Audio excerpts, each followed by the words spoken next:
सहायक आचार्य के संबंध में बहुत सारे डाउट्स हैं, बहुत सारे कंफ्यूजन है, जो इस वीडियो के माध्यम से आपको हम दूर करने के प्रयास करेंगे। नमस्कार दोस्तों, स्वागत है द पीके क्लासेस में।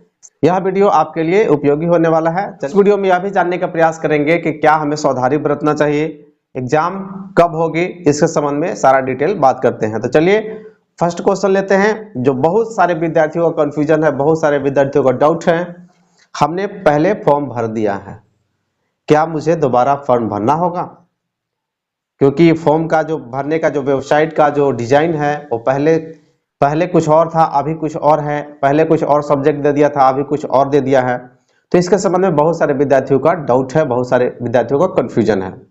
तो आप एक लाइन में समझिए, एक शब्दों में समझ जाइए कि यदि आप फॉर्म भर चुके हैं, पहले आप फॉर्म फिलअप कर चुके हैं, सारी प्रक्रिया कंप्लीट कर चुके हैं, तो आप एकदम बिल्कुल निश्चित रहिए, कोई कंफ्यूजन में नहीं रहिए। आपको फॉर्म नहीं भरना है, बिल्कुल सीधी सी बात है। अब बहुत सारे विद्यार्थियों का कंफ्यूजन है कि बहुत सारे सब्जेक्ट चुनना है। हमने तो सब्जेक्ट चुना ही नहीं, ये आपकी गलती नहीं है। बहुत सारे विद्यार्थियों ने, लाखों लाख विद्यार्थियों ने इस फॉर्म को भरा है, इस फॉर्म को फिलअप किया है, इसके लिए आयोग को पैसा दिए हैं। और इतने सारे विद्यार्थियों को फिर से फॉर्म भरवाना आयोग के लिए ये आसान बात नहीं होगा। और तृतीय संशोधन में आयोग ने स्पष्ट कर दिया है कि पिछला जो नियम है वो यथावत रहेंगे, बाकी जो नियम चेंजिंग है वो आपको नोटिफिकेशन में दे दिया गया है। वैसे लोगों को फॉर्म भरना है, वैसे लोगों के लिए पोर्टल खुला हुआ है जो सीटेट पास हैं या अदर पड़ोसी राज्य से पास हैं, या किसी कारणवश परसेंटेज उसका कम था और फॉर्म नहीं भर पाए थे, वैसे लोगों के लिए फॉर्म भरना है। बिल्कुल आप क्लियर कर जानिए कि आप फॉर्म भर दिए हैं, आपको फॉर्म नहीं भरना है। आगे बढ़ने से पहले आपसे रिक्वेस्ट है कि यदि आप हमारे चैनल पर नए हैं तो चैनल को सब्सक्राइब करके बेल आइकन की घंटी को दबा दें। चलिए अगला क्वेश्चन है, सर मैं सीटेट पास हूं, दोनों पेपर के लिए योग्यता रखता हूं, यानी टीचर ट्रेनिंग हूं, डीपीयू हूं, मैं सीटेट भी पास हूं, जेटेट भी पास हूं, क्या मैं दोनों फॉर्म भर सकता हूं? तो बिल्कुल आप फॉर्म भर सकते हैं, इसमें कोई डाउट नहीं है कि आप दोनों फॉर्म भर सकते हैं। लेकिन इसमें अभी जो वेब पेज डिजाइन किया गया है, आपका एप्लीकेशन का जो डिजाइनिंग है उसके अनुसार जो पिछला जो फॉर्म भरे होंगे और इस बार जो फॉर्म भरिएगा, जैसे मोबाइल नंबर और ईमेल नंबर डालिएगा तो आपको वहां शो करेगा कि ऑलरेडी रजिस्टर्ड। तो वैसी स्थिति में आपको क्या करना है, वैसे स्थिति में बहुत सारे विद्यार्थियों ने मोबाइल नंबर और ईमेल नंबर को चेंज करके फॉर्म भर रहे हैं। तो यदि आप योग्य हैं, आपके पास सभी सर्टिफिकेट हैं, तो आप बिल्कुल दोनों को भरिए। हो सकता है कि दोनों में से कोई आपको चांस मिले और उसमें आप अच्छा कर जाएं, इसलिए आप दोनों फॉर्म भरिए। तीसरा आपका डाउट है, तीसरा कंफ्यूजन है कि यदि दोनों फॉर्म भर देते हैं तो फॉर्म रिजेक्ट हो जाएगा? तो नहीं, दोनों यदि आप फॉर्म भरते हैं तो रिजेक्ट नहीं होगा, क्योंकि आपने अलग अलग ईमेल से भरा है, अलग अलग मोबाइल नंबर से भरा है और दोनों की योग्यता हम रखते हैं, तो अलग अलग फॉर्म भर रहे हैं और दोनों के लिए हम अलग अलग फी भी दे रहे हैं, तो मेरा फॉर्म रिजेक्ट नहीं होगा। अगला है 1 to 5 और 6 to 8 दोनों पेपर भरते हैं और एग्जाम सेम डे ही हो, तो हम दोनों में से कैसे एग्जाम देंगे, दोनों सब्जेक्ट को हम कैसे एग्जाम देंगे? तो 1 to 5 और 6 to 8 दोनों का एग्जाम एक ही समय में हम कैसे देंगे? तो आप स्पष्ट रूप से जान जाइए कि आप पहला विद्यार्थी नहीं है कि आप दोनों भर रहे हैं, या 100-200 विद्यार्थी नहीं है कि दोनों फॉर्म भरे हुए हैं। बहुत ऐसे विद्यार्थियों की संख्या बहुत ज्यादा होगी। और यह जो एग्जाम होने वाला है सीबीटी मोड में होने वाला है, कंप्यूटर बेस्ड टेस्ट होने वाला है, और इसमें बहुत सारे कंप्यूटर की जरूरत पड़ता है, बहुत सारे सिस्टम की जरूरत पड़ता है, बहुत सारे व्यवस्था की जरूरत पड़ता है। इसमें ऑफलाइन नहीं है कि कहीं भी ये एग्जाम ऑर्गेनाइज करवा दिया जाए। तो आप ये समझ जाइए कि एग्जाम जो होगा या तो पहले 6 to 8 का हो या 1 to 5 का हो, आपका डेट और टाइमिंग दोनों अलग अलग होंगे, एक साथ नहीं होंगे। इसलिए आप बिल्कुल कंफ्यूजन में नहीं रहिए कि आपका एग्जाम एक ही साथ होगा, आपका एग्जाम अलग अलग होगा। इसमें बहुत सारे विद्यार्थी बैठेंगे, बहुत सारे विद्यार्थियों को बैठने के लिए सिस्टम चाहिए, जो झारखंड सरकार के पास अभी अवेलेबल नहीं है, और जब भी होगा तो आपको झारखंड में ही होगा, अदर स्टेट में एग्जाम नहीं होंगे। अगला आपका डाउट है कि मैं फॉर्म भरते समय बहुत सारे गलती कर चुका हूं।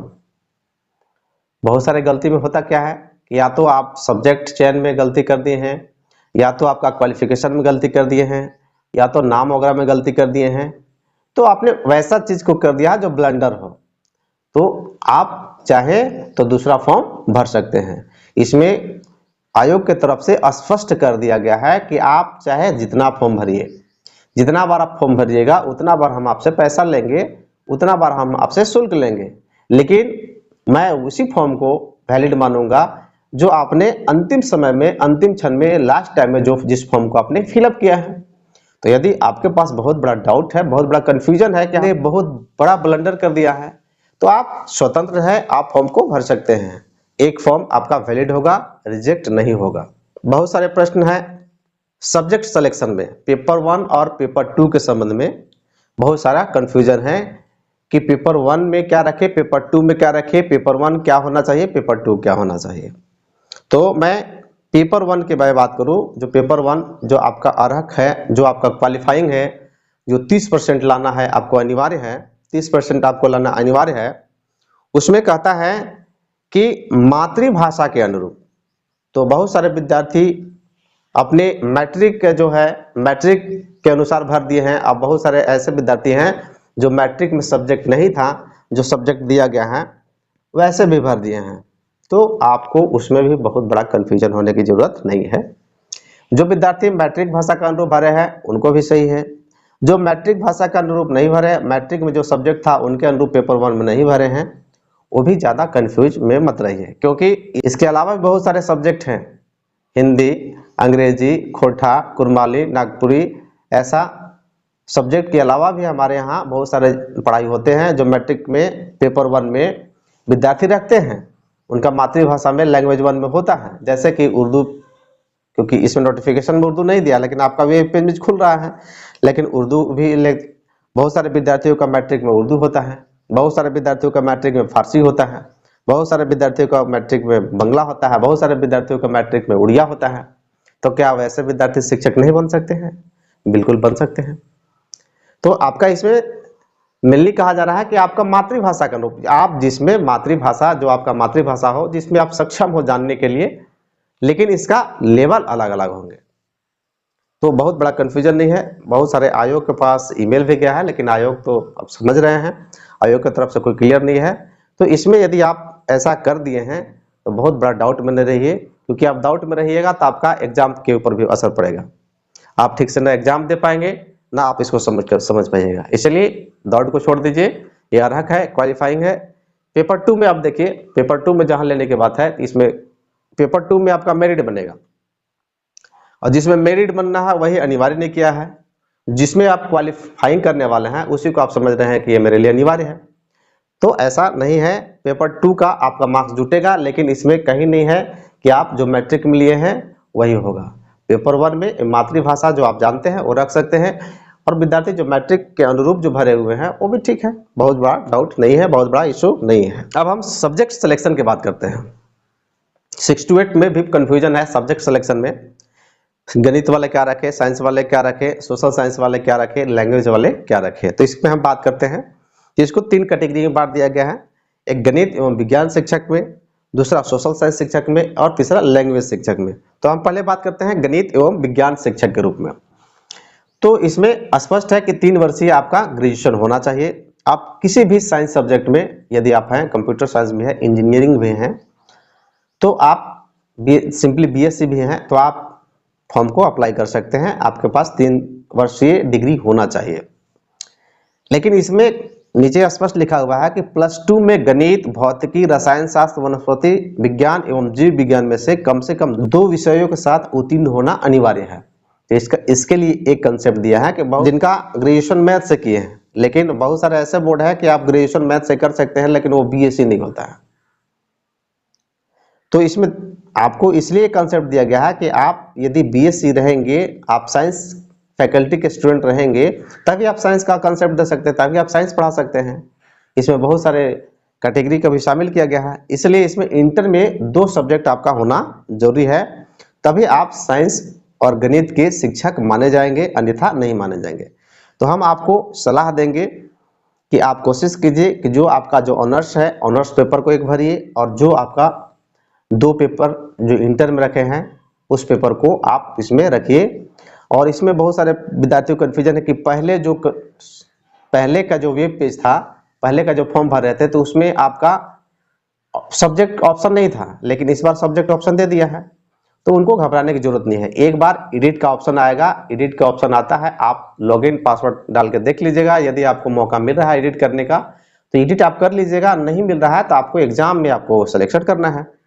एग्जाम में आपके अनुरूप आएगा क्वेश्चन, आप उसमें से कोई 3 सब्जेक्ट को सिलेक्शन कर लीजिएगा। साइंस में आपका 5 खंड है, 5 खंड में से 3 सब्जेक्ट को आपको सेलेक्ट कर लेना है। इसमें 33% लाना अनिवार्य है। अगला हम बात करेंगे 6 to 8 सामाजिक विज्ञान के शिक्षक के बारे में। तो इसमें बीए वाले लोग को शामिल किया है, बीकॉम वाले लोग को भी शामिल किया है, मैनेजमेंट में जो हैं उनको भी शामिल किया गया है। इसमें सब्जेक्ट सिलेक्शन का कोई ऑप्शन नहीं दिया गया है। अब जितने भी हमने नोटिफिकेशन पढ़ा, जितने भी देखा, उसमें कोई कहीं सब्जेक्ट सिलेक्शन की बात नहीं कहा गया है। इसमें आपको 7 खंड दिए जाएंगे, 7 ऑप्शन दिए जाएंगे, 7 में से कहा है कि आप 3 को सेलेक्ट कर दीजिए। लेकिन यहाँ भी आपको हम सलाह देंगे कि आपका जो एक ऑनर्स पेपर है उसे रखिए और आप जिसमें कंफर्टेबल हैं उसको आप सेलेक्ट कीजिएगा तो ज़्यादा बेहतर होगा। इसमें भी है कि आपको 33% लाना अनिवार्य है। यहाँ 12 शिक्षकों के लिए स्थिर कर दिया गया है। इसमें सब्जेक्ट सिलेक्शन का गाइडलाइन कहीं नहीं है, आप स्वतंत्र हैं, आप ऑनर्स के अनुरूप, आप अपना सब्जेक्ट के अनुरूप इसमें सेलेक्ट आप चयन कर सकते हैं। तीसरा हम सब्जेक्ट की बात करेंगे 6 to 8 भाषा शिक्षक है। तो इसमें स्पष्ट कर दिया गया है कि हिंदी, इंग्लिश, खोटा, कुरमाली जो भी आपका लैंग्वेज है आपका वो ग्रेजुएशन में होना चाहिए, ग्रेजुएशन का सब्जेक्ट होना चाहिए। यदि आप हिंदी है तो आप हिंदी से ग्रेजुएट होने चाहिए, यदि आप इंग्लिश है तो इंग्लिश से ग्रेजुएशन होना चाहिए, यदि आप खोटा हैं तो खोटा से ग्रेजुएशन होना चाहिए, होना अनिवार्य है। और आपने ये 3 वर्षीय कोर्स किया हुआ है, 3 वर्षीय ग्रेजुएशन वालों को ये मौका दिया रहा है। किसी किसी के सब्सिडी होता है तो सब्सिडी 3 साल तक नहीं पढ़ाए जाते हैं, 3 साल तक सब्सिडी किसी भी यूनिवर्सिटी में नहीं पढ़ाया जाता है। लेकिन एक आपके पास ऑप्शन है कि यदि आप जनरल किए हुए हैं, जनरल सब्जेक्ट से हैं और खोटा पढ़े हैं तो 3 साल आपको खोटा पढ़ना है, उसमें आप एलिजिबल हैं, वो आप भर सकते हैं। तो आपको ध्यान रखना है कि लैंग्वेज शिक्षक में कि लैंग्वेज शिक्षक वैसे ही शिक्षक बनेंगे जो ग्रेजुएशन में सब्जेक्ट हो, इसमें कोई कंफ्यूजन नहीं है। साथ में इसको 2 भाग में बांट दिया गया है। आपका एक लैंग्वेज से पूछेगा 50%, आप जिस भाषा को रखेगा वो पूछेगा 50%, और दूसरा है कि इंग्लिश से 50% पूछे जाएंगे। दोनों को मिला के आपको मेरिट में जोड़ा जाएगा। आपको इसमें भी 33% लाना अनिवार्य है। 12 शिक्षकों के लिए इसमें भी गौन कर दिया गया है। अगला जो कंफ्यूजन है अपीयरिंग वालों के लिए, बहुत सारे विद्यार्थी हैं जो बीएड कर रहे थे, कुछ 2-4 महीना में रिजल्ट आने वाला है, 1-2 महीना में रिजल्ट आने वाला है, वो सीटेट में बैठे, उनका रिजल्ट आ गया, तो उनका क्वेरी है, उनका क्वेश्चन है कि सर हम लोग अपीयरिंग में हैं, बीएड का जस्ट रिजल्ट आने वाला है, हम लोग क्या करें, हम लोग भर सकते हैं कि नहीं। तो इसमें देखिएगा अभी जो वेब पेज है उसमें दिया गया है कि एजुकेशन संबंधी रिलैक्सेशन दिया गया है। तो उसमें यदि आप अपीयरिंग है तो रिलैक्सेशन को टिक कर दीजिएगा, अपीयरिंग वाले भर दीजिएगा। लेकिन आयोग की तरफ से स्पष्ट कर दिया गया है कि फॉर्म भरने की अंतिम तिथि तक आपके पास उसका रिजल्ट होना चाहिए, रिजल्ट क्लियर होना चाहिए, तभी ये मान्य होगा, अन्यथा अमान्य होगा। तो हम आपको सलाह देते हैं कि आप सीटेट पास है, आप जेटेट पास है, आप अपीयरिंग हैं, तो आप फॉर्म को फिलअप कर दीजिए। हो सकता है डेट एक्सटेंड हो जाए, डेट आगे बढ़ जाए, तो आपको मौका मिल सकता है। इसमें कोई किंतु परंतु नहीं है, कोई हार्ड कॉपी देना तो नहीं है, आप तैयारी में लगे रहें, आगे डेट बढ़ सकता है। ऐसा नहीं है कि अभी जो आपका फॉर्म भरा गया वो कम्प्लीटली क्लोज हो गया। हो सकता है कि आपको यदि मौका मिल जाए तो क्या दिक्कत है, आप मौका लीजिए, लेकिन आपका अंतिम जो तिथि निर्धारित अंतिम तिथि है उसमें तक आपका रिजल्ट क्लियर होना चाहिए। ये आयोग की तरफ से स्पष्ट कर दिया गया है। अगला हम बात करेंगे स्थानीय के लेकर कि मैं मैट्रिक से लेकर ग्रेजुएशन तक झारखंड में शिक्षा प्राप्त किया हूँ, ग्रेजुएशन भी यहीं से किए, बीएड भी वहीं से किए हैं, और हम सीटेट पास हैं, तो क्या एलिजिबल हैं, क्या योग्य हैं? तो नहीं। आपके पास यदि झारखंड के स्थानीय नहीं है तो आप इसमें सीटेट वाले एलिजिबल नहीं है। हाँ, यदि आपके पास जेटेट का सर्टिफिकेट है, आपका कम नंबर था, आप नहीं भर पाए किसी कारणवश, तो आप इसमें भर सकते हैं, क्योंकि जेटेट जो क्वालिफाई है अदर स्टेट वाले भी लोग भर सकते हैं, अन्य कहीं के भी स्थानीय हो आप भर सकते हैं। लेकिन सीटेट पास हैं तो आपको झारखंड का निवासी होना अनिवार्य है, झारखंड के स्थानीय होना अनिवार्य है। अगला हम बात करेंगे एग्जाम डेट के बारे में। ज़्यादातर चांस है, 95% चांस है कि इलेक्शन तक आपको रिलैक्सेशन मिलेगा, इलेक्शन तक आप तैयारी करते रहिए। जैसे ही इलेक्शन खत्म होता है इसका एग्जाम की घोषणा कर दिया जाएगा आयोग की तरफ से इसलिए आप लगे रहिए, मेहनत करते रहिए। वीडियो के अंत में मैं सलाह देना चाहता हूं कि जो आपको डाउट है, जिस टॉपिक पे आपको डाउट है, वो आप नोटिफिकेशन को ध्यानपूर्वक देखिए और सेल्फ डिसीजन लीजिए। आप डिसीजन लीजिए और आयोग के ऑफिस, आयोग के ईमेल, आयोग के मोबाइल नंबर, आयोग के ऑफिस के माध्यम से कनेक्ट कीजिए। आयोग जो कहेगा वही अंतिम मान्य होगा। फॉर्म एडिटिंग का समय दिया जाएगा, फॉर्म करेक्शन का जो समय दिया जा रहा है उसमें यदि पुराने वाले लोग के लिए ये फैसिलिटी उपलब्ध कराया जाएगा। एक बार आप फॉर्म को जरूर देख लीजिएगा और जो नए लोग भरे हैं उनसे भी मेरा आग्रह है कि आप एक बार करेक्शन विंडो को खोलकर देखकर आप सबमिट कर दीजिएगा। मिलते हैं अगले वीडियो में, तब तक धन्यवाद।